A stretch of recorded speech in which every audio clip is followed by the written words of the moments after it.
దయా కనికరగల మా దేవ, మమ్మల్ని ప్రేమిస్తూ తన రక్తం వలన ఆ పాపం నుండి మనం విడిపించిన వానికి మహిమయు ప్రభావము యుగయుగములు కలుగునుగాక. ఆమేన్. ప్రకటన గ్రంథకర్త 1:6 వ్రాయబడినట్లు, నీ ప్రేమ మమ్మల్ని ఎంతగానో ప్రేమించి లోకంలో దౌర్భాగ్యులుగా ఇచ్చిన నరకానికి వెళ్ళవలసినండి నన్ను మమ్మల్ని మీ ప్రేమ ద్వారా దాన్ని కృప ద్వారా రక్షించి ఇంతవరకు కాపాడి సజీవుల గురించి తండ్రి మా యాత్ర జీవితంలో మరి యొక్క ఈ నూతన దినాన్ని అనుగ్రహించినందుకై స్తోత్రాలు. సజీవులుగా లేపినందుకై స్తోత్రాలు. సజీవమైన దేవుణ్ణి ఆరాధించేటువంటి శ్లాఘ్యత ధన్యత మాకు అనుగ్రహించినందుకై స్తోత్రాలు. ఎంతోమంది ఈ దినం చూడలేక లోకాన్ని విడిచిన వారు ఉన్నారు. రక్షణ అనుభవం లేదు. యేసుప్రభు అంటే ఎంతో అశ్రద్ధ నిర్లక్ష్యం కనుక ఇలాంటి స్థితిలో మానవుడికి ఎంతో అవకాశాలు ఇవ్వబడుతున్నాయి. అయినప్పటికీ సద్వినియోగపరుచుకునేవారుగా సహాయం చేయండి, కృప చూపించండి, కనికరించండి. ఉదయకాలం మీ సాన్నిధ్యంలో ప్రవేశించినట్టు ధన్యత ఇచ్చినందుకై నీ స్తోత్రాలు. తండ్రి, కుటుంబ ప్రార్థనతో దినాన్ని ప్రారంభించడానికి మీరు ఇస్తున్నట్టు ఈ మంచి అవకాశాన్ని బట్టి స్తోత్రాలు. అనేకులతో నిర్లక్ష్యంగా అశ్రద్ధగా ఎన్నోసార్లు చెప్తున్నప్పటినీ మనకు ఉండవలసినటువంటి ఆ వైరాగ్యత ప్రభు కొరకు ఆ జీలు అనేది అప్పుడే కనిపిస్తూ ఉంటుంది. మీరే సహాయం చేయండి, జ్ఞాపకం చేసుకోండి. ఉదయకాలం మీ సన్నిధి మాతో ఉంచుము, తెరుగున ఆకాశం దయచేయము. ప్రస్తుత దినాల్లో మరి యెహోషువ గ్రంథం యొక్క పాఠాలు ఆ క్రైస్తవ ఆధ్యాత్మ జీవితానికి ఆశీర్వాదకరంగా ఉన్నట్లు మీరు వ్రాయించినందుకై స్తోత్రాలు. ఒక యవనస్తుడిగా కుటుంబీకుడిగా నేను నా ఇంటి వారి యెహోవానే సేవిస్తాం అనేటువంటి గంభీరమైన తీర్మానంతో ముందుకు సాగినటువంటి వారిలో యెహోషువ ఒకడు. కాబట్టి ప్రభా పాఠం అతని మా జీవితానికి అన్వయించుకునేవారుగా అలాంటి వైరాగ్యత పట్టుదల ప్రజల్లో కలిగి జీవించేవారుగా ఏదో ఆషామాషగా కాలం గడుపుదాం అన్నట్లు కాకుండా ప్రజల్లో నూతన చైతన్యతను మీరు కలిగిస్తే తప్ప ఈనాడు మేమేం చేయలేము. కనుక మీరే సహాయం చేయండి, జ్ఞాపకం చేసుకునండి. మీ సంఘాన్ని దీవించండి, మీ ప్రజలను జ్ఞాపకం చేసుకుని వచ్చిన వారిని బట్టి అందులో ఇంకా రావాల్సిన వారు మరి అందరినీ కూడా సమకూర్చమని ప్రార్థిస్తున్నాం. తండ్రి, మీ దాసుని బలపరిచి వాడుకోనండి. ఈ సాయంకాలం జరిగేటువంటి యవనస్తుల మీటింగ్ కూడా జ్ఞాపకం చేసుకోండి. వారి కార్యక్రమాన్ని కూడా దీవించండి. ఆదివారం ఆరాధన కార్యక్రమం కూడా అనేకులు రాగలుగుతుండగా అంటే అనేకులకు ఆశీర్వాదకరంగా క్షేమాభివృద్ధికరంగా మేలుకరమనగలిగినట్లు సహాయం చేయమని ప్రార్థిస్తున్నాం. ఈ వైరస్ ద్వారా ఎంతోమంది ప్రాణాలు పోగొట్టుకున్నారు. రక్షణ లేకుండా క్రైస్తవ రాజ్యాలు ప్రత్యేకంగా మా తండ్రి క్రైస్తవ రాజ్యాల్లోనే మరణాలు ఎక్కువగా కనిపిస్తున్నాయి. మరి ప్రస్తుత దినాలు ఇండియాలో కూడా ఢిల్లీ తర్వాత బాంబే, ఆ తర్వాత వేరు వేరు రాష్ట్రాలు, తమిళనాడు ఎక్కువగా ఉన్నాయి. ప్రభా మీరే సహాయం చేయండి. వైరస్ని మీరు ఆపితే తప్ప మానవ ప్రయత్నాల ద్వారా కలిగేదిగా కరవట్లేదు. మానవ ఉద్దేశాలు, మానవ తెలివితేటలన్నీ కూడా శూన్యం చేయబడ్డాయి. కాబట్టి మీరే సృష్టికర్తవి. మాట ద్వారా తుఫాను ఆపేసినావు. మా తండ్రి మాట ద్వారా స్వస్థపరిచినావు. మీ మాటలో అధికారం ఉంది. భూలోకమందు పరలోకమందు నా సర్వాధికారం కలదని చెప్పినట్లు మీరు ఇస్తే తప్ప, మీరు మాట మాత్రం ఇస్తే ఇది నివారణ కాగలదు. సహాయం చేయము, జ్ఞాపకం చేసుకున్నాం. ప్రభా దీని బారి నుండి అనేకులు తప్పించబడినట్లుగా సహాయం చేయండి. అదే సందర్భంలో ఈ తండ్రి మా ప్రభా మరి ప్రజలు పబ్లిక్గా అక్కడక్కడ మా తండ్రి వ్యర్థంగా కూడుకోకుండా కూడా సహాయం చేయము. ప్రత్యేకంగా ఈ ట్యూబ్ ద్వారా మరి ప్రజలు యేసుప్రభు రక్షకుడిని ఎరగలిగినట్లు చాలామంది టీవీలు చూస్తూనే ఉంటారు. దేవుని వాక్యం పలు విధాలైన వ్యక్తులు, ప్రజలు రకరకాల వర్తమానాలతో టీవీ 24 గంటలు పనిచేస్తుంది. అయినా ప్రజలు చాలా అశ్రద్ధ, నిర్లక్ష్యం, అజాగ్రత్త వారితో ఉండి తినాలి కనుక తండ్రి మీరే జ్ఞాపకం చేసుకుని సహాయం చేయండి. మీరు దర్శిస్తే తప్ప మేమేం చేయలేము. మా మాటలు ఏం పని చేయవు ప్రభా. కనుక మీరే దర్శించాలి, వ్యక్తుల్లో కార్యం చేయండి. యేసుక్రీస్తు దేవుడని మతం కాదని గుర్తెరగలిగినట్లు మనోన్నత వెలిగించండి. సౌలుని ఎట్లా మనోన్నత వెలిగించారో జ్ఞాపకం చేసుకోమని ప్రార్థిస్తున్నాం. అండి ఆవడం అంతటినీ మీ నిత్య నిబంధన రక్తాన్ని ప్రోక్షిస్తూ కనబడకుండా పనిచేసేటువంటి ఆ సాతాను అంధకార శేఖర శక్తులు దురాత్మల సమూహాన్ని మా ప్రభు యేసుక్రీస్తు నామమున బంధిస్తున్నాం. ఎప్పుడో నిర్మూలన ఆయన కాపుల చుట్టూ కూడా దూతలు ఉంచండి. ఏ తెగులు గుడారం సమీపించదన్నట్లు ఇంతవరకు మీరు కాపాడుతూ నడిపిస్తూ మీ ఇంట్లో పోషిస్తూ రాగలుగుతున్నందుకై వందనాలు. దాని కొరకు కృతజ్ఞత కలిగి మీ కొరకు జీవించినట్లుగా సహాయం చేయమని మమ్మల్ని అందరినీ మీ దయా హస్తాలకు అప్పగించుకుంటూ మీ సహాయం కోరుకుంటూ మీ సన్నిధి మహోత్సవాన్ని ప్రారంభం నుండి చివరి వరకు సహాయపడమని మీకే మహిమ ఘనత ప్రభావాలు ఆరోపిస్తూ మా ప్రభును మా రక్షుడైన యేసుక్రీస్తు వారి పరిశుద్ధమైన నామమున స్తుతించి ప్రార్థించి వేడుకొనుచున్నాము తండ్రి. ఆమేన్.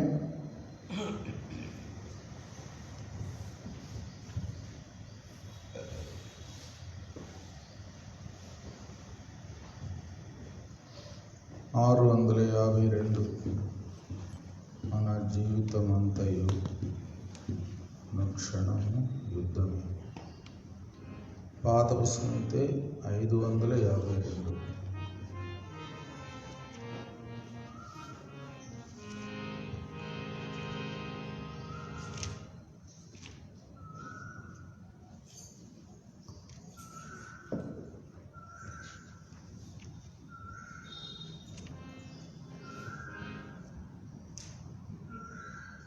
మన జీవితమంతయు అనుక్షణము యుద్ధమే. మన జీవితమంతయు అనుక్షణము యుద్ధమే. ఇది శిలువ మార్గము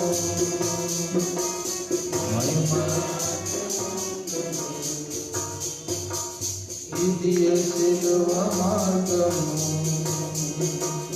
మహిమరాజ్యమందును యాత్రలో ముందుకు సాగినా తోడ్పడి యాత్రలో ముందుకు సాగినా తోడ్పడి యేసుడే నడుపును మనలను. యేసుడే నడుపును మనలను తన మార్గమునందున తన మార్గమునందున. మన జీవితమంతయు అనుక్షణము యుద్ధము. మన జీవితమంతయు అనుక్షణము యుద్ధము. ఇది శిలువ మార్గము మహిమరాజ్యమందును. ఇది శిలువ మార్గము మహిమరాజ్యమందును. ఆ శిలువ మార్గము ఎంతో ఇరుకైనది. ఆ శిలువ మార్గము ఎంతో ఇరుకైనది. క్రీస్తుని గురిగా నుంచిన క్రీస్తుని గురిగా నుంచిన విజయము నిశ్చయము విజయము నిశ్చయము. మన జీవితమంతయు అనుక్షణము యుద్ధము. నా జీవితమంతయు అనుక్షణము యుద్ధము. ఇది సిలువ మార్గము మహిమ రాజ్యమంతను. ఇది సిలువ మార్గము మహిమ రాజ్యమంతను. ఇహమందు శ్రమలు రానున్న మహిమలు. ఇహమందు శ్రమలు రానున్న మహిమలు. ఎన్నగా గీలవి కావుగా, ఎన్నగా గీలవి కావుగా. క్రిస్తే దుఃఖము బాపును, క్రిస్తే దుఃఖము బాపును. నా జీవితమంతయు అనుక్షణము యుద్ధము. నా జీవితమంతయు అనుక్షణము యుద్ధము. ఇది సిలువ మార్గము మహిమ రాజ్యమంతను. ఇది సిలువ మార్గము మహిమ రాజ్యమంతను. ఈ జగతిలో కష్టము బాధలు కలిగిన, ఈ జగతిలో కష్టము బాధలు కలిగిన, ధైర్యము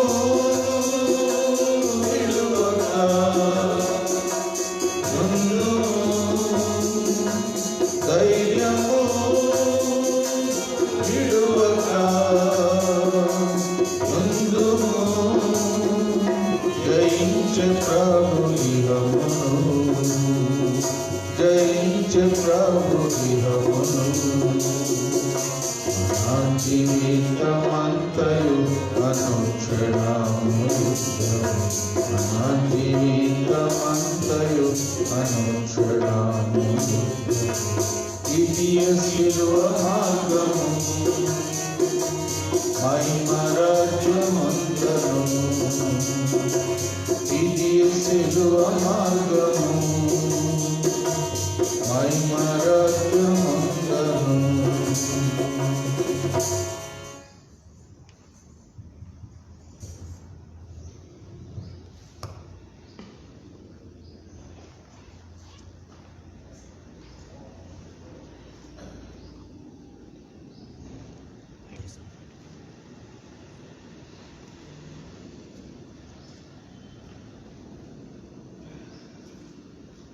యెహోషువ 6.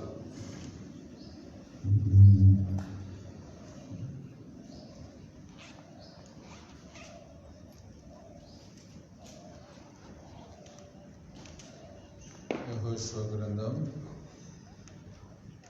6వ అధ్యాయం. ఆ కాలమున ఇశ్రాయేలీయుల భయం చేత ఎవడును వెలుపలికి పోకుండాను లోపలికి రాకుండాను ఎరికో పట్టణ ద్వారం గట్టిగా మూసివేయబడెను.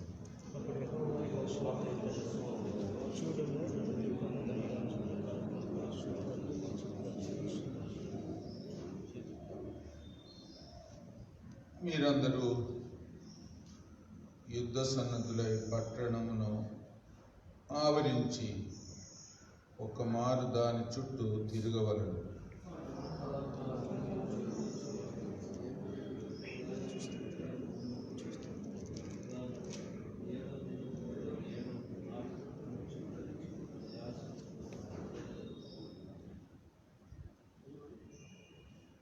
మానక ఆ కొమ్ములతో వారు ధ్వని చేయుచుండగా మీరు బూరధ్వని వినున్నప్పుడు జనులందరూ ఆర్భాటముగా కేకలు వేయవలెను.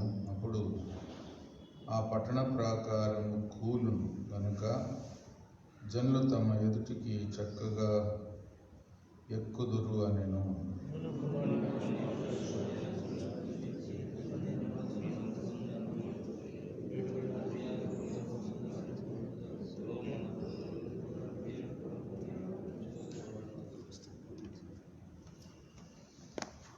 మరియు అతడు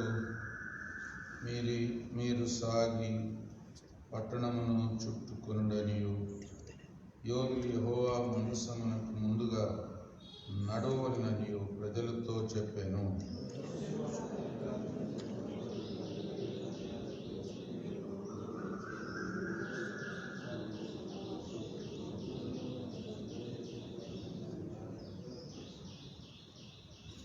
యోధులు బూరల ఊదుచున్న యాజకులకు ముందుగా నడిచిరి.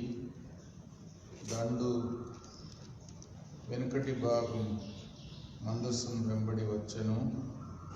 యాజకులు వెలుచు బూరలు ఊదుచుండిరి.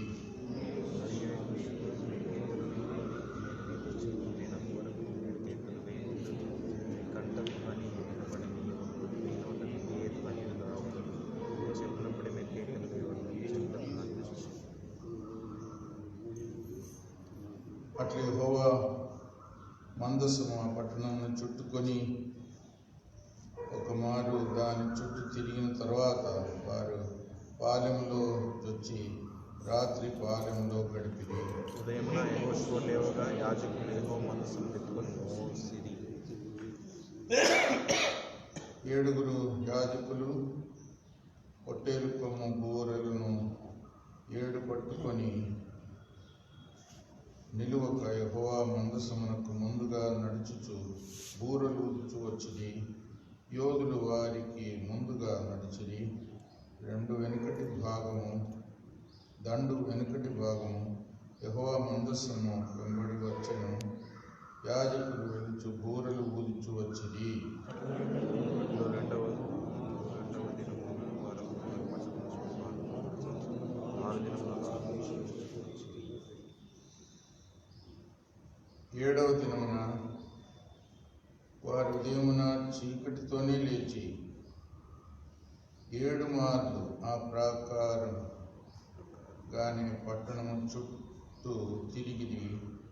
ఆ దినమున మాత్రమే వారు 7 మార్లు పట్టణము చుట్టూ తిరిగిరి. 7వ మారు యాజకులు బూరలు ఊదగా యెహోషువ జనులకు ఇలాగా ఆజ్ఞాపించి కేకలు వేయి యెహోవా ఈ పట్టణమును గమనించి ఆ పట్టణమును దీనిలో ఉన్నది యావత్తును యెహోవా వలన శపింపబడెను. రాహాబు అను వేశ్య మనం పంపిన దూతలను దాచిపెట్టిన గనుక ఆమెయు ఆ ఇంటనున్న వారందరూ మాత్రమే బ్రతుకులు.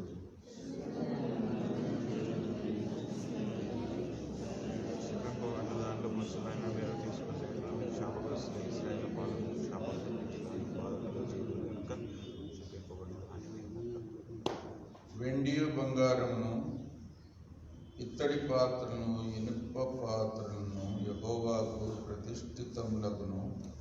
వాటిని యెహోవా ధనాగారములో ఉంచవలెను. యాజకులు బూరలు ఊదగా ప్రజలు కేకలు వేసి ఆ బూరల ధ్వని విన్నప్పుడు ప్రజలు ఆర్భాటముగా కేకలు వేయగా ప్రాకారములు కూలెను. ప్రజలందరూ తమ ఎదుటికి చక్కగా ప్రాకారంలో ఎక్కి పట్టణంలో పట్టుకొని వారు పురుషులనేమి స్త్రీలనేమి చిన్న పెద్దలందరినీ యోధులను గొర్రెలను గాడిదలను ఆ పట్టణంలోని సమస్తమును కత్తివాత సంహరించిరి. అయితే యెహోషువ ఆ వేశ్య ఇంటికి వెళ్ళి మీరు ఆమెతో ప్రయాణం చేసిన ఆమెలో ఉన్న వారందరూ అతనితో తోడుకొని వెళ్ళి దేశ ప్రవేశించి ఇద్దరు మనుషులతో చెప్పండి. వీళ్ళ వారైన ఆ మనుషులు పోయి రాహాబును, ఆమె తండ్రిని, ఆమె తల్లిని, ఆమె సహోదరులను, ఆమెకు కలిగిన వారందరినీ వెలుపలికి తోడుకొని వచ్చిరి.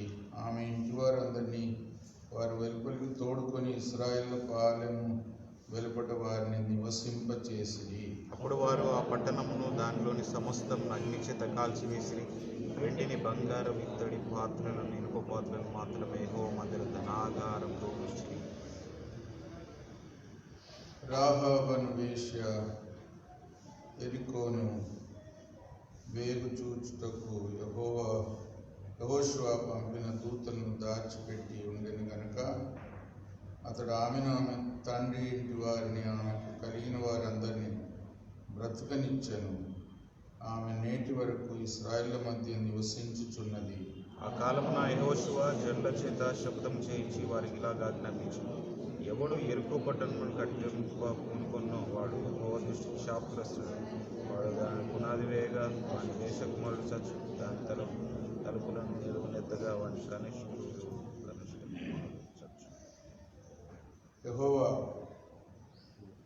యెహోషువకు తోడై ఉండెను గనుక అతని కీర్తి దేశమంతంతటను వ్యాపించెను.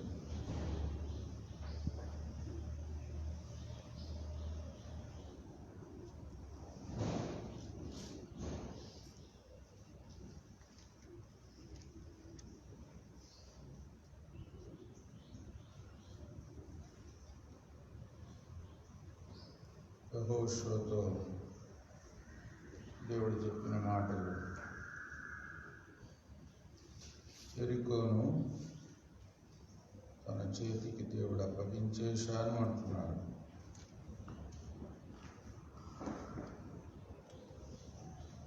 అప్పగించిన విధానం ఒక విధంగా చాలా విశ్వాసంతోనూ క్రమంతోనూ దేవుని పద్ధతి ప్రకారం చేయవలసి ఉండేది.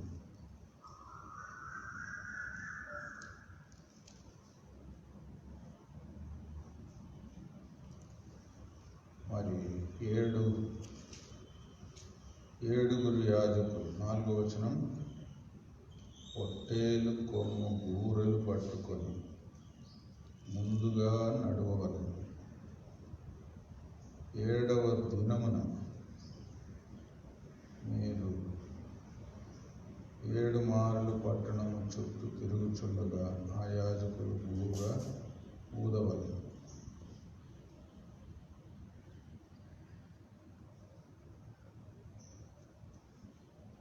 ఏడు అనే సంఖ్య అనేక చోట్ల మనం చదవచ్చు. 7 దీప స్తంభములో ఉంది ప్రకటన గ్రంథంలో. తర్వాత 7 కళ్ళు, 7 ఆత్మలు. అంటే దేవుని కార్యం ఒక పరిపూర్ణమైన కార్యం. 7 అనేది అది మనకు గుర్తు చేస్తుంది. చివరి రోజు యెరికో చుట్టూ ఎన్నిసార్లు తిరగాల? 7 మార్లు తిరగాలి.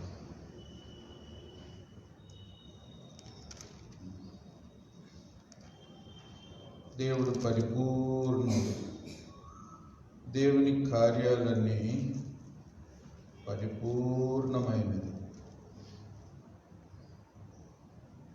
మన మార్గమును, మన జీవితమును కూడా దేవుడు అలాగా పరిపూర్ణమైన మార్గంలో నడిపించబోతున్నాడు.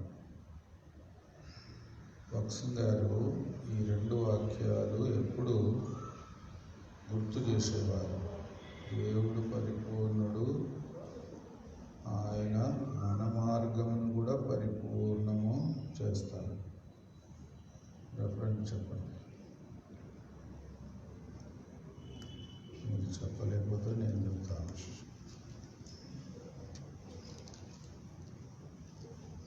కీర్తనలు 18.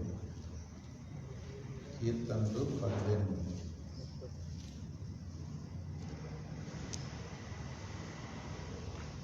30. కీర్తనలు 18:30 చదవండి. దేవుడు యథార్థవంతుడు. ఇంగ్లీష్లోనేమో పరిపూర్ణుడు. చదవండి. యెహోవా వాక్కు నిర్మలం.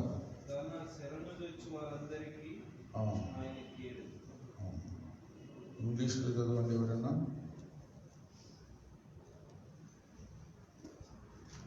ఇంగ్లీష్ కదా, ఇంగ్లీష్ రాలేదా? His way is perfect. ఇంగ్లీష్లో ఆయన మార్గము పరిపూర్ణమైనది. ఇప్పుడు 32 చదవండి. నాకు బలము ధరింపు చేయవాడు ఆయనే, నన్ను యథార్థ మార్గమున నడిపించువాడు ఆయన. ఇంగ్లీష్ 32.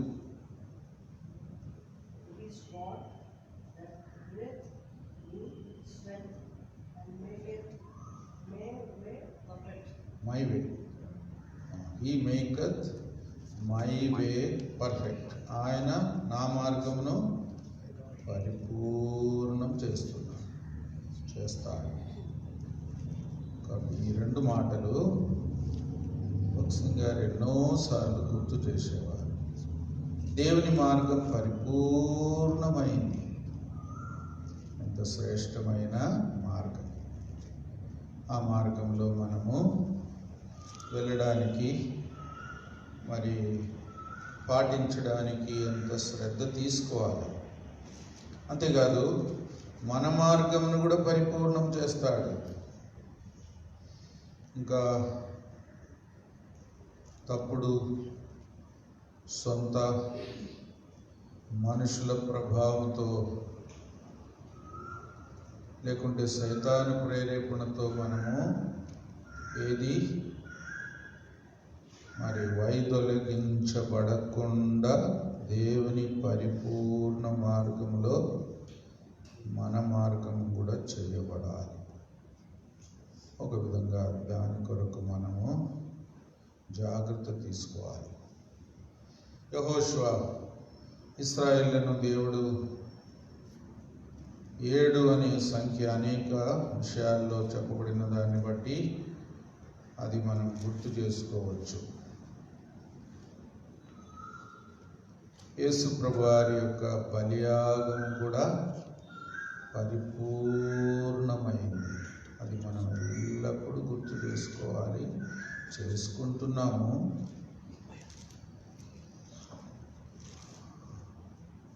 ఒక్క బలి, పరిపూర్ణమైన బలి,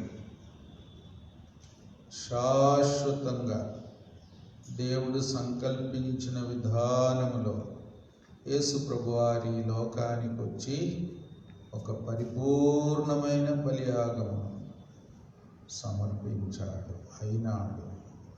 అది కూడా మనం ఎల్లప్పుడూ గుర్తు చేసుకోవాలి. ఎవ్రీ 10:10లో కూడా ఉంది, 10:14లో కూడా ఉంది. 2 చదవండి. 10:10 చదవండి.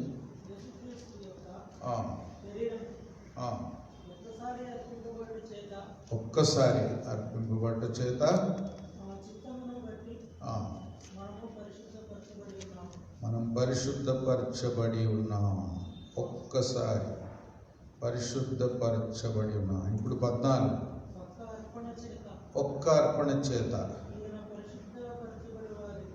పరిశుద్ధపరచబడు వారిని సదాకాలమునకు సంపూర్ణులుగా చేసి ఉన్నాడు. ఇది ఇంకా గొప్ప మాట. సదాకాలమునకు సంపూర్ణులుగా చేయదగిన సంపూర్ణమైన బలియాగంగా ప్రభు ఒక్కసారి లోకానికి వచ్చి ఆ శిలువలో గావించిన ఆ సమర్పణ, త్యాగం, ఆ బలియాగం ఎన్నడూ మనం మరవకూడదు. దేనికైనా సిలువను మనం అన్వయించుకోవాలి. సిలువ ద్వారా మనం సహాయం పొందాలి. ఇంకా సిలువయందే అతిశయించాలి. సిలువ వేయబడిన అనుభవంతో కూడా జీవించాలి. ఆ విధంగా మనము సిలువను హత్తుకోవాలి. సిలువను గూర్చిన వార్త దేవుని శక్తి. సరే, పరిపూర్ణమైన బలియాగం. తర్వాత ప్రభు క్షమించే విషయంలో కూడా 7, పేతురు 7 అన్నాడు. ప్రభు ఏమన్నాడు? ఒక 0 చేర్చాడు. పేతురు ఏమన్నాడు? సహోదరుని నేను 7 మార్లు క్షమిస్తాను, 8వ మాత్రం క్షమించలేను అన్నాడు. ప్రభు ఏమన్నాడు? 7 70 సార్లు. 77 అంటే ఎన్నిసార్లు?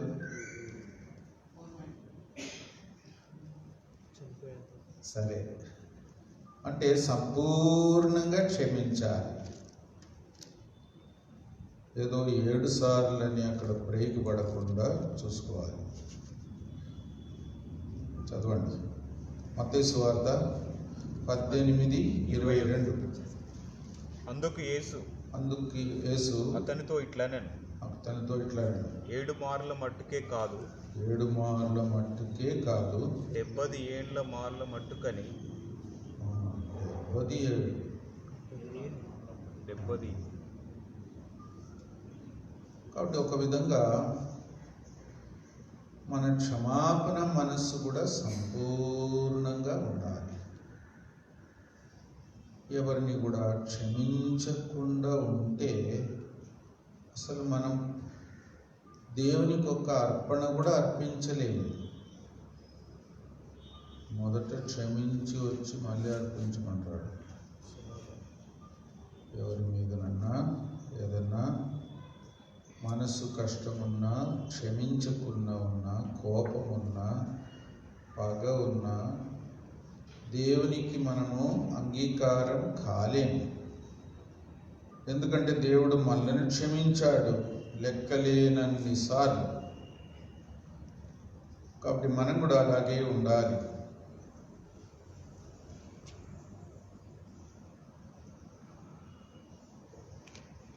మా రుణస్థులను మేము క్షమించినట్లు మమ్మను క్షమించు. అంటే మా రుణస్థులను మేము క్షమించకపోతే మమ్మల్ని కూడా క్షమించవద్దు ప్రభువా అని ప్రార్థన చేయాలి. చేతరా? మమ్మల్ని క్షమించవద్దు ప్రభువా అని ప్రార్థన చేస్తారు. మమ్మల్ని క్షమించు కానీ మా రుణస్థులను క్షమించము అంటారు. కాబట్టి మానవ స్వభావం దేవుని స్వభావానికి వ్యత్యాసంగా ఉంటుంది. దేవునితో మనసు కలపాలి. అప్పుడే మన ప్రార్థనకు జవాబు వస్తుంది. తర్వాత 7 బూరలు, అది కూడా దేవుని సన్నిధిలో ఎప్పుడన్నా యుద్ధానికి వెళ్ళేటప్పుడు ఆ బూరలు ఊదినప్పుడు దేవుడు వారిని జ్ఞాపకం చేసుకుంటాడు. అందుకే బూరలు ఊదాలి. ఒక విధంగా బూరల విషయంలో ముందుగానే మనం చదివాము. యుద్ధానికి వెళ్ళేటప్పుడు బూరలు ఊదడం మాత్రం దేవుని సన్నిధిలో జ్ఞాపకం చేయబడడానికి. చదవండి, సంఖ్యాకాండం 10:8. సంఖ్యాకాండం 10:8, 9. యాజకులు ఊదవలు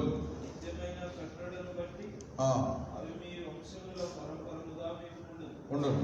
9, మిమ్మల్ని బాధించు శత్రువులకు విరోధముగా వెళ్ళినప్పుడు ఆర్భాటముగా ఊదవలను. అప్పుడు మీ దేవుడైన యెహోవా సన్నిధిని మీరు జ్ఞాపకమునకు వచ్చి మీ శత్రువుల నుండి రక్షింపబడు. ప్రభువును జ్ఞాపకం చేయడానికి బూర ఊదవలెను. అంటే ప్రభు ఏమైనా మర్చిపోతాడా? మర్చిపోడు. అయినా ప్రభు సన్నిధిలో ఆ సమయానికి ఉన్న అవసరతను, ఆ సందర్భాన్ని ప్రభు ప్రత్యేకంగా గుర్తు చేసి ప్రభు సహాయం పొందడానికి మనం ప్రభువును వేడుకున్నట్టు, ప్రార్థన చేసినట్టు, విజ్ఞాపన చేసినట్టు. అందుకే ప్రార్థన అనేది ఎల్లప్పుడూ ప్రభువును మనము మన వైపు, ఆయన దృష్టి, ఆయన మనసు, ఆయన గమనం, ఆయన కార్యం, ఒక విధంగా ఆయనను మనం ఆహ్వానిస్తున్నాం. దేవుని జ్ఞాపకం చేయడం అంటే దేవుడు మర్చిపోతాడని కాదు. ప్రభును మనం ఆహ్వానిస్తున్నాం, ఆయన సహాయాన్ని కోరుతున్నాం. ఆయన అల్పులమైన మనలను జ్ఞాపకం చేసుకున్నట్టుకు మేము, కీర్తన గ్రంథకర్త ఏమంటాడు, ఏపాటి వారు. అందుకే జ్ఞాపకం చేయడానికి బూర ఊదాలి. నెహెమ్యా కూడా మేలు కొరకు నన్ను జ్ఞాపకం చేసుకో. ఒక విధంగా దేవుని సహాయం పొందడానికి మనం ఆయన ఎదుట గుర్తు చేయబడడానికి మనము ఆ ప్రార్థన, ఆయన సన్నిధిని కోరి ఆయన ఎదుట మనలను కనపరుచుకోవడానికి, దేవుడు జ్ఞాపకం చేయబడడానికి కూడా యోగ్యత లేని మనలను ఒక విధంగా మనం మొర విని మనలను గమనించి సహాయపడడానికి అది అవసరం. కాబట్టి జ్ఞాపకం చేయాలి. జ్ఞాపకం చేయాలంటే అర్థము అలా తీసుకోవాలి, కనబడాలి. ప్రభు సన్నిధిలో మనము సహాయం కోరాలి, అది మనకు అవసరం. తర్వాత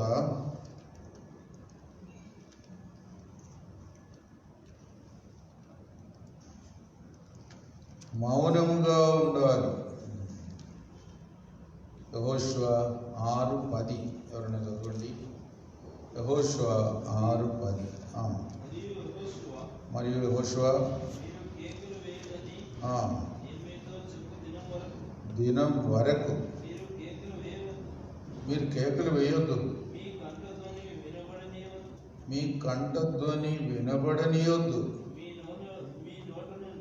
మీ నోట నుండి ఏ ధ్వనియు రావలదు. చెప్పునప్పుడే కేకలు వేయవలనని అప్పటి వరకు మాట్లాడదు. ఎంత కష్టము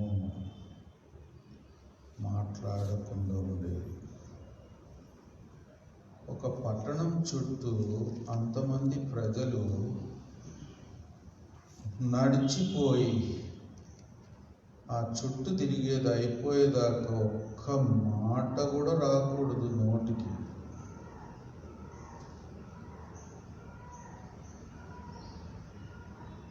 మన హైదరాబాద్ చుట్టూ ఒక్కసారి నడిచి రండి, మాట్లాడకుండా అంటే ఎంత కష్టం ఉంటుందో.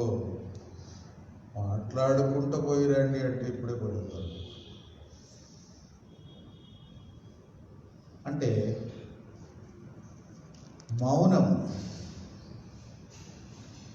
మౌనంగా ఉండేది దేవుని సన్నిధిలో ఒక గొప్ప యోగ్యత. ఒక విధంగా కనిపెట్టడం, మన మనస్సును, మన శరీరమును, మన ఆత్మ ప్రాణములను స్వాధీనంలో ఉంచుకోవడం అది ఒక మంచి అభ్యాసం, మౌనంగా ఉండడం. అనేక పర్యాయములు మౌనంగా ఉండేదాన్ని గురించి బైబిల్లో రాయబడి ఉంది. అది మనం కూడా అభ్యాసం చేయాలి. భక్సింగ్ గారు కూడా చెప్పేవారు, మోకరించగానే మనం టేప్ రికార్డును మొదలేసినట్టు మన ప్రార్థన మొదలు పెట్టవద్దు. దేవుని సన్నిధిలో కొంతమంది ప్రార్థన చేయమంటే ఇంకా కామా ఉండదు, ఫుల్ స్టాప్ ఉండదు. ఒక ఆయన ప్రార్థన చేస్తూ చేస్తూ ఎక్కడ ఆపాలనో తెలియట్లే. అసలు బర్త్డే కొరకు, కేక్ కొరకు ప్రార్థన చేయాలంటే ఎక్కడెక్కడ పోయాడు, అమెరికా పోయాడు, మళ్ళీ ఇంగ్లాండ్ పోయాడు, మళ్ళీ బజార్కి పోయింది, మళ్ళీ ఇంకేమేమో వచ్చింది. ఇంకా ఎక్కడ ఆపాలా, ఎట్లా ఆపాలా? రేపు బర్త్డే కొరకు కేక్కు వందనాలని చెప్పేది రావటం లేదు. ఇంకా అక్కడ కూర్చున్న ఒక ఆయన గట్టిగా ఆమెనన్నాడు. ఆమెకు ప్రార్థన ఆగిపోయింది. అట్లా ఉంటుంది. భక్సింగ్ గారు ఏం చెప్పేవారంటే, మౌనంగా దేవుణ్ణి ఏం అడగకుండా దేవుని సన్నిధిలో కూర్చునేది కూడా ఒక మంచి అభ్యాసం. అది మంచి అభ్యాసం, మౌనంగా ఉండేది. మోషే 40 రోజులు కొండ మీద దేవుని సన్నిధిలో గడిపాడు. 7 రోజుల వరకు దేవుడు కూడా మాట్లాడలే. 7వ రోజు దేవుడు మాట్లాడాడు. అంటే 6 రోజులు దేవుడు మౌనంగా ఉన్నాడు. మోషే కూడా మౌనంగా ఉన్నాడు. దేవుని సన్నిధి ఎంత గంభీరమైందో, ఎంత గౌరవీనమైందో, ఎంత విలువైందో మనకు తెలిస్తే మనం కూడా అలాగా ఉండగలుగుతాం. దేవుని సన్నిధి యొక్క ప్రభావం మన జీవితం మీద అలాగ ఉంటుంది. మనలను పూర్తిగా ఆవరిస్తుంది. మనలను దేవుడు స్వాధీనం చేసుకుంటాడు. ఇంకా దేవుని ధ్యానంలోనే మనం ఉండిపోతాం. మౌనంగా ఉండడం. కీర్తనలు 46:10. కీర్తనలు ఊరకుండుడి, నేనే దేవుడనని తెలుసుకొనుడి. అన్యజనులలో నేను మహోన్నతుడనవు. ఊరకుండుడి, నేనే దేవుడనని తెలుసుకొనుడి. అన్యజనులలో నేను మహోన్నతుడవుతాను. తన ప్రజలకిచ్చిన ఆజ్ఞ ఇది, ఊరకుండుడి. ఇంకో మాట కూడా చదవండి, 65:1. సియోనులో మౌనముగా ఉండుట, నీకు స్తుతి చెల్లించుటై. ఒక విధంగా దేవుని సన్నిధిని గౌరవించడం, దేవుని మౌనముగా స్తుతించడం, ఘనపరచడం. మౌనంగా ఉండేది ఒక విధంగా పూర్తిగా మనం లోబడుతున్న దానికి గుర్తు. ఆయన అధికారమును ఒప్పుకున్న దానికి గుర్తు. ఆయనను ఘనపరిచే విధానం. అందుకే మౌనంగా ఉండే అభ్యాసం ఎంతో మంచిది. పరలోకములో కూడా మౌనం. ప్రకటన 8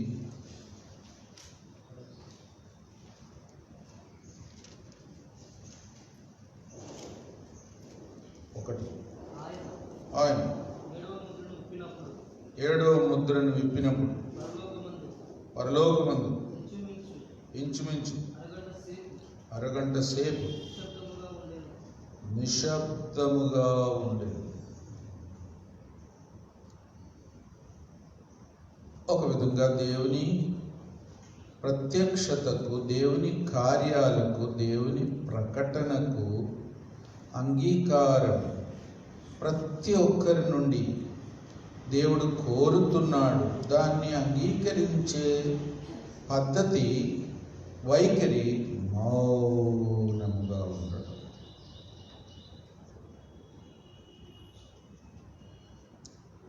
కాబట్టి ప్రభు మౌనంగా ఉండే అనుభవం ఒక విధంగా ఓర్పు, సహనం, బలానికి, ఆత్మీయ బలానికి కూడా గుర్తు.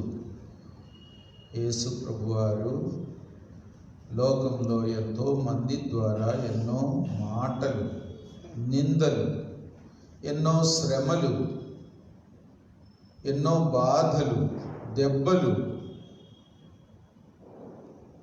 ఆయనకు కలిగినప్పటికీ ప్రభు ఎలాగున్నాడు? మౌనముగా ఉన్నాడు. బొచ్చు కత్తిరించు అని ఎదుట గొర్రె మౌనముగా ఉన్నాడు. ప్రభు మౌనముగా ఉన్నాడు. కాబట్టి ఎప్పుడైనా మౌనం వహించడానికి ఒక తీర్మానం చెయ్యండి. అది మంచిది. అది మనం ఆత్మీయ బలానికి కూడా గుర్తు. నిజంగా మనం ఇతరులను ప్రేమించేదానికి కూడా గుర్తు. దేవుని గౌరవించేదానికి కూడా గుర్తు. దేవుడు మనతో ఏదైనా మాట్లాడడానికి కూడా మనం సిద్ధంగా ఉన్నట్టు గుర్తు. దేవుని గణపరచడానికి కూడా అదే విధానం.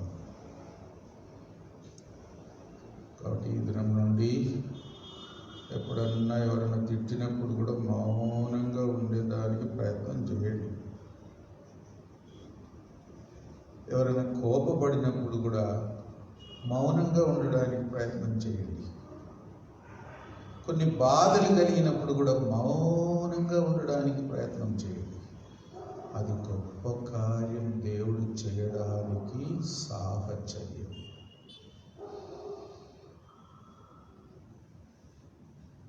ఇశ్రాయేలీయులు మౌనంగా 6 రోజులు యెరికో చుట్టూ తిరగాలి. 7వ రోజు కూడా 7 సార్లు తిరగాలి. 7 సార్లు తిరిగిన తర్వాతనే గట్టిగా కేక వేయాలి.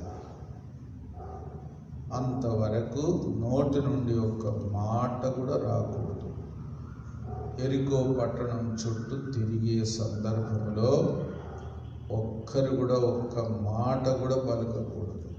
మౌనంగా ఉండాలి. ఊర మాత్రం ఊదాలి, ప్రభువుకు జ్ఞాపకం చేయడానికి. కేక వేయడం అది కూడా ఒక విధంగా దేవుని స్తుతించడానికి, ఒక విధంగా సంతోషానికి గుర్తు. ఇంకో రకంగా చెప్పాలంటే ప్రభువును ఆహ్వానించడానికి కూడా కేక, విజయానికి కూడా గుర్తు. కేక వేయాలి. అందరు కలిసి గట్టి కేక వేయాలి.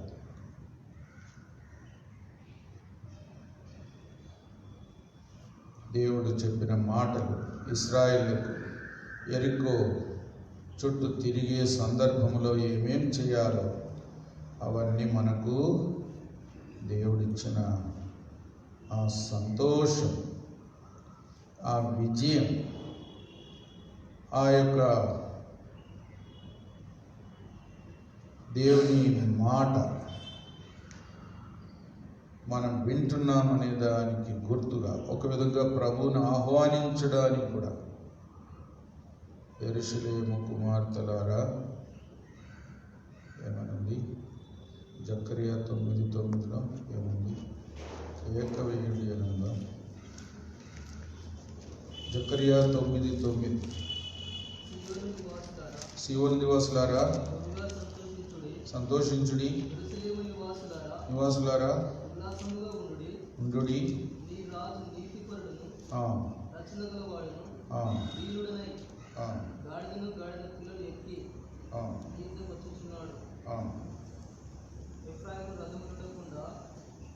ఎనిమిదిలో ఏమైనా ఉందా? సరే, ఇంగ్లీష్ జకర్యా 9:9 Rejoice greatly, O daughter of Zion, shout. చాలు, అక్కడ కేక వేయుడి అని ఉంది. ఇంగ్లీష్లో ఆ మాట వచ్చింది. ఒక విధంగా తెలుగులో సంతోషించుడి అని ఉంది, కానీ కేక వేయుడి అని కూడా ఉంది. అంటే సంతోషం. ప్రభువును ఎదుర్కోవడానికి రాజు కాబట్టి ప్రభువును ఎదుర్కోవడానికి కేక వేయడం ఒక విధంగా విజయ గీతం. విజయం కూడా కేక వేసి ప్రభు యొక్క విజయాన్ని కూడా చాటిస్తాం. ఓ మరణమా నీ ముల్లెక్కడా?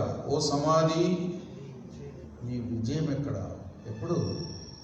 అందరూ పునరుద్ధానులైన తర్వాత, అక్షయమైన శరీరం ధరించుకున్న తర్వాత ఇంకా అందరూ కేక వేస్తారు, ఓ మరణమా నీ ముల్లెక్కడ? ఓ సమాధి.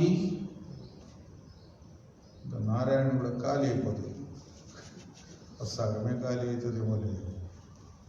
దేవుని బిడ్డలందరూ లేస్తారు. అప్పుడు ఇక మరణం యొక్క బలం ఓడిపోయి, శత్రు యొక్క బలం ఓడిపోయినప్పుడు దేవుని ప్రజల యొక్క కేక అలా ఉంటుంది అని కూడా రాయబడి ఉంది. తర్వాత ఎరికో వస్తువులేది తీయకూడదు, ముట్టుకోకూడదు. అదంతా కూడా ఎరికో పట్టణం కూడా శాపగ్రస్తమైనది. అది కూడా ముందే హెచ్చరిక ఇవ్వబడింది.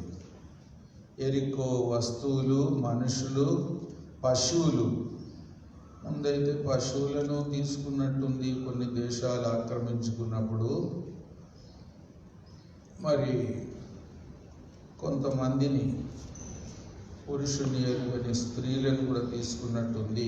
కానీ ఎరికో మాత్రం అలాగేమీ లేదు, మొత్తం నాశనం చేయాలి. ఆ పట్టణాన్ని కూడా మళ్ళీ ఎవరు కట్టకూడదు. పునాది వేసినప్పుడు పెద్ద కుమారుడు చనిపోతాడు, గుమ్మం పెట్టినప్పుడు చిన్న కుమారుడు చనిపోతాడు. అంత శాపగ్రస్తమైన పట్టణం అని ఎందుకో ఆ ఎరికోను గురించి ప్రత్యేకంగా రాయబడి ఉంది.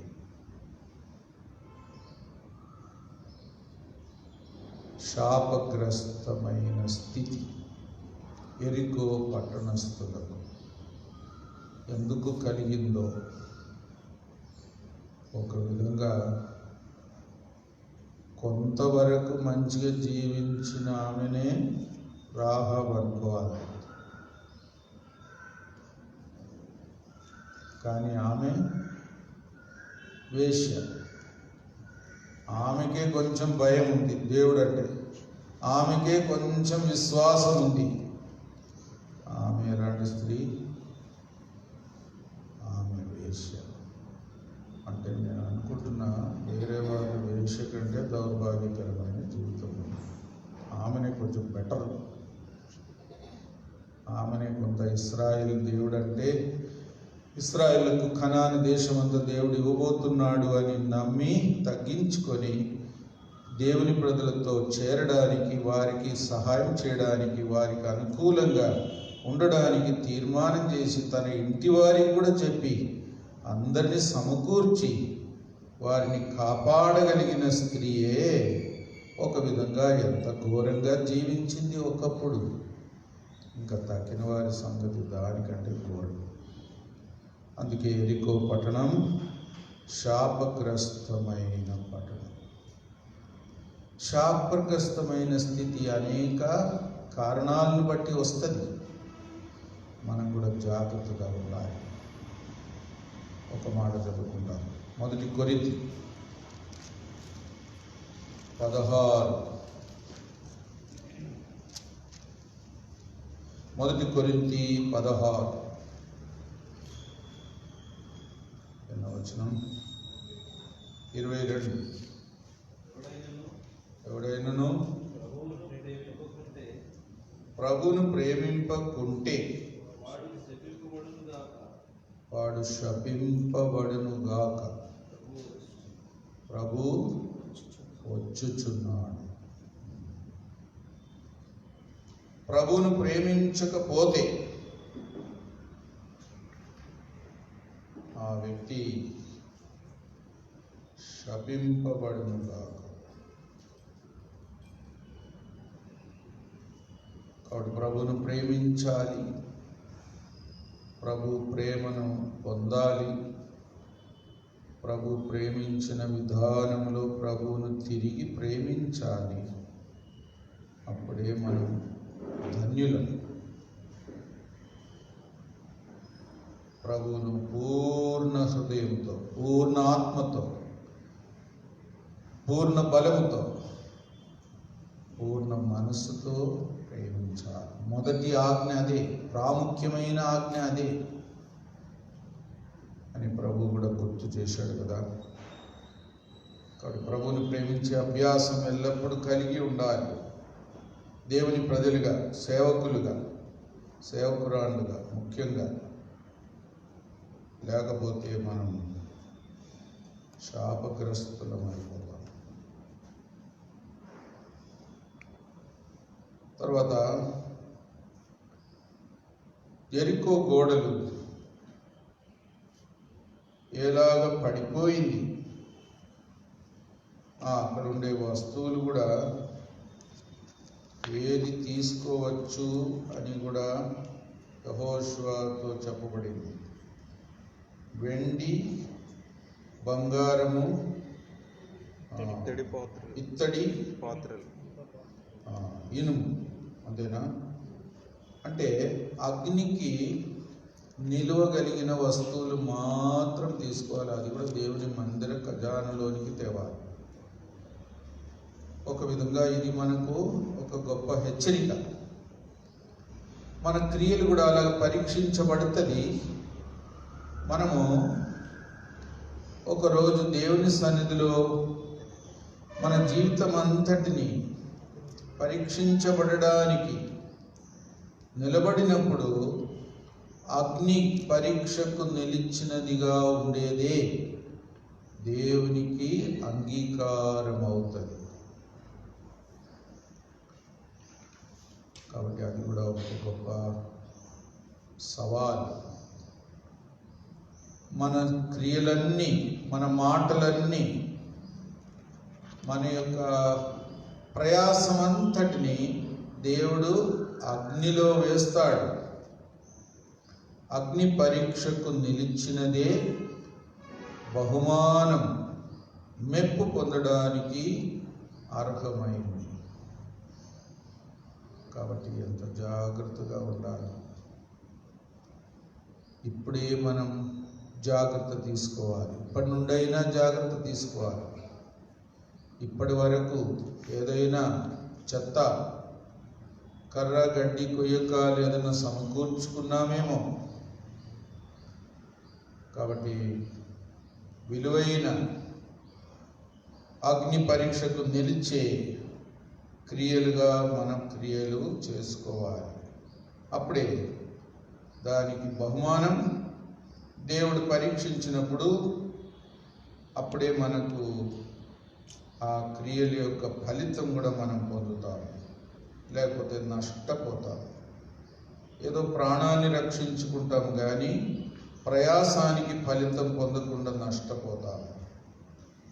అందుకే మనం జాగ్రత్తగా ఉండాలి.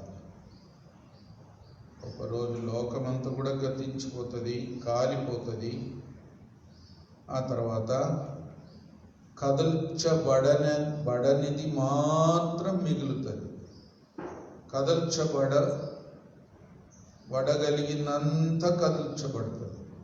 అంటే తాత్కాలికమైనదంతా దేవుడు కదిలిస్తాడు. ఇంకా భూమి ఆకాశం మొత్తం పరీక్ష, పేద పరీక్ష. ఈ లోకము నుండి ఆయన దృష్టికి యోగ్యమైనది మాత్రం, నిత్యత్వానికి తగింది మాత్రం, దేవుని రాజ్యానికి పాత్రమైంది మాత్రం మిగిలేటట్టు చేస్తాడు.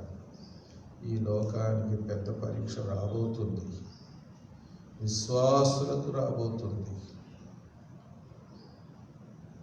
అందుకే అగ్ని పరీక్ష, దాని కొరకు మనం సిద్ధంగా ఉండాలి. అది మనకు ఒక విధంగా బహుమానం పొందడానికి ఎలాంటి అర్హతతో మనం జీవించాలో అనేది మనకు ముందే హెచ్చరిక ఇస్తున్నాడు. తర్వాత యెహోషువ 6:20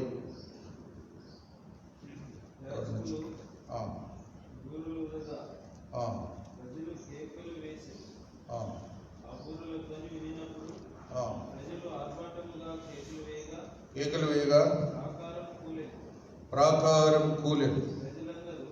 ప్రజలందరూ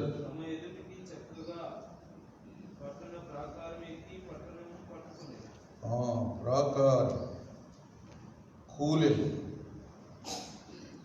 ప్రజలందరూ ఎదుటికి చక్కగా పట్టణ ప్రాకారం ఎక్కి పట్టణమును పట్టుకొని, అంటే నేల మట్టం కూలింది.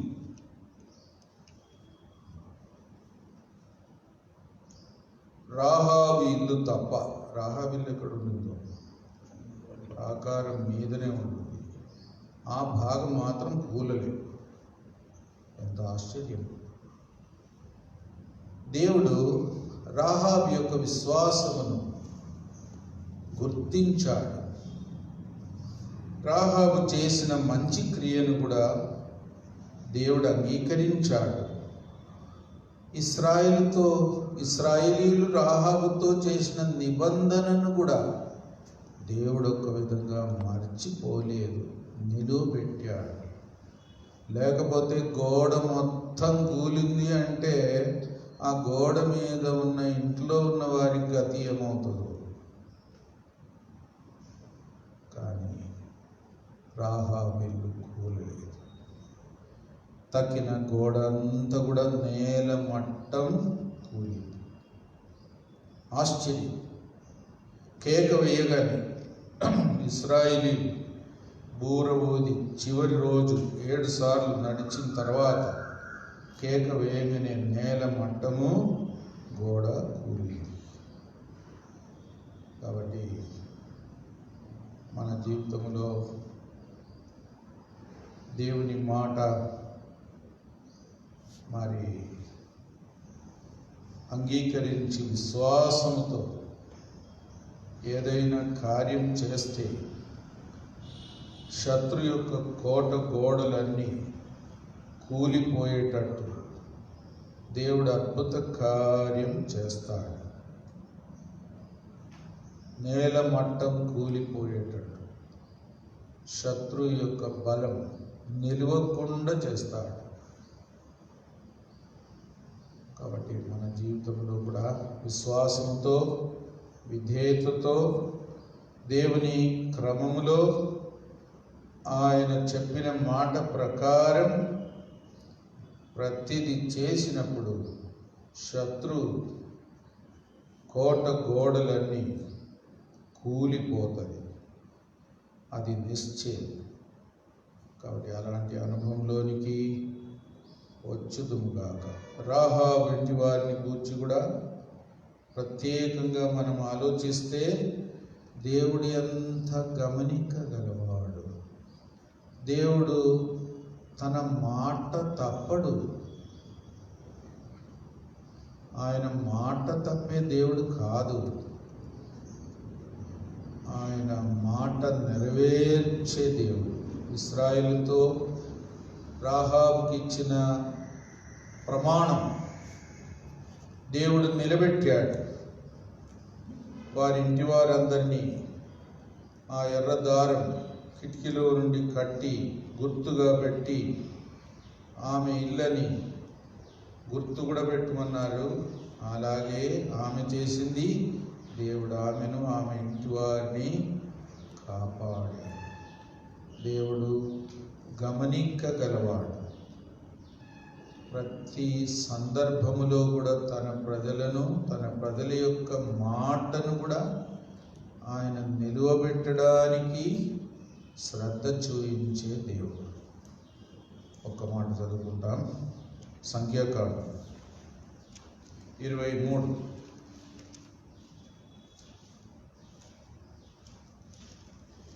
సంఖ్యాకాండం 23:19. దేవుడు అబద్ధమాడుటకు ఆయన మానవుడు కాడు, పశ్చాత్తాపపడుటకు ఆయన నరపుత్రుడు కాడు. చెప్పి చేయకుండునా ఆయన మాట ఇచ్చి స్థాపింపకుండునా. దేవుడు ఎంత నమ్మదగినవాడు, నిబంధన నెరవేర్చువాడు. మాట ఇచ్చాడు అంటే దాన్ని తప్పకుండా నెరవేరుస్తాడు. ఆయన పశ్చాత్తాపపడవలసిందేముండదు. లేకుంటే నేను ఊరికనే అన్నాను అని అనడు. ఇంకా ఇంకో మాట కూడా ఉంది, అబద్ధ మాడనేరని దేవుడు. కాబట్టి దేవుడు ఎంత నమ్మదగినవాడు. తన యందు విశ్వాసం ఉంచిన వారిని ఎంత జాగ్రత్తతో చూచుకుంటాడు. వారిని గురించి ఎంత శ్రద్ధ తీసుకుంటాడు. రాహాబు ఇంటి వారిని అలాగ కాపాడిన విధానం కూడా ఎంతో గొప్ప, మరి ప్రోత్సాహకరమైన విషయం. గోడంతా పడిపోయింది కానీ ఆమె ఇల్లు ఉండిన దగ్గర మాత్రం ఆ గోడ కూలలేదు. ఆమెను ఇంటి వారిని కూడా ఇశ్రాయేలు తీసుకొని ఇశ్రాయేలు ప్రజలతో కలిసి జీవించడానికి కూడా ఆహ్వానించారు. దేవుడు అలాగే మనలను కూడా ఆహ్వానించాడు, చేర్చుకున్నాడు. మనం విశ్వాసం ఉంచినప్పటి నుండి మన జీవితం విషయంలో కూడా జాగ్రత్త తీసుకుంటాడు అంతము వరకు. ఆయన మనలను ఎడబాయడు, మరచిపోడు. మీ చింత యావత్తు ఆయన మీద, ఆయన మిమ్మల్ని గురించి చింతిస్తున్నాడు. మీ తల వెంట్రుకలన్నీ లెక్కింపబడి ఉన్నవి. కాబట్టి ప్రభు అంత శ్రద్ధ తీసుకుంటాడు అని నమ్మి దేవుని ప్రజల కొరకు, దేవుని ప్రజల పక్షంగా కూడా లోకమంతట్లో దేవుడు ఒక అద్భుత కార్యం చేయనట్లు ఈ కరోనా వ్యాధి విషయంలో కూడా దేవుడు దయ చూపించినట్లు, అనేకులను రక్షించినట్లు, దేవుని ప్రజలతో చేర్చునట్లు, శత్రు కార్యాలన్నీ కూలద్రోయబడినట్లు దేవుడు కార్యం చేయనట్లు ప్రార్థన చేయండి. ఎంతైనా మన దేశంలో ఇప్పుడు కరోనా వ్యాధి పోతుంది. దాన్ని బట్టి ప్రభుత్వం కూడా ఎన్నో ఆలోచనలో ఉన్నారు. మరి ప్రార్థన చేయండి. అధికారులను కూడా దేవుడు నడిపించాలి, జ్ఞానం ఇచ్చి. మరి ఏదో మందులు కూడా ఏదో కనిపెట్టారని అంటున్నారు, ఇస్తున్నారు. అది కూడా అనేకులకు స్వస్థత కలిగినట్లు కూడా ప్రార్థన చేయండి. అన్నిటికంటే ముఖ్యంగా అనేకులు దేవుని వైపు మరలాలి. రాహాబు వలె దేవుని ప్రజలతో చేరాలి. వారి పాత జీవితం అంతా విడిచిపెట్టి, అపవిత్రత అంతా విడిచిపెట్టి, అయోగ్యతలన్నీ విడిచిపెట్టి దేవుని ప్రజలతో చేరి రక్షణ, ధన్యత, దేవుని రాజ్యము, దేవుని ఆశీర్వాదానికి పాత్రలు కావాలి. శాపగ్రస్తమైన స్థితి నుండి ఆశీర్వదించబడిన స్థితికి రావాలి. అది మన ముఖ్యమైన అంశం. అలాగ ప్రార్థన చేయండి. నిన్న మొన్న చేయని వారు ఎవరైనా ఉంటే మైకి తీసుకొని సహోదరులు ఎవరైనా మొదలు పెట్టండి.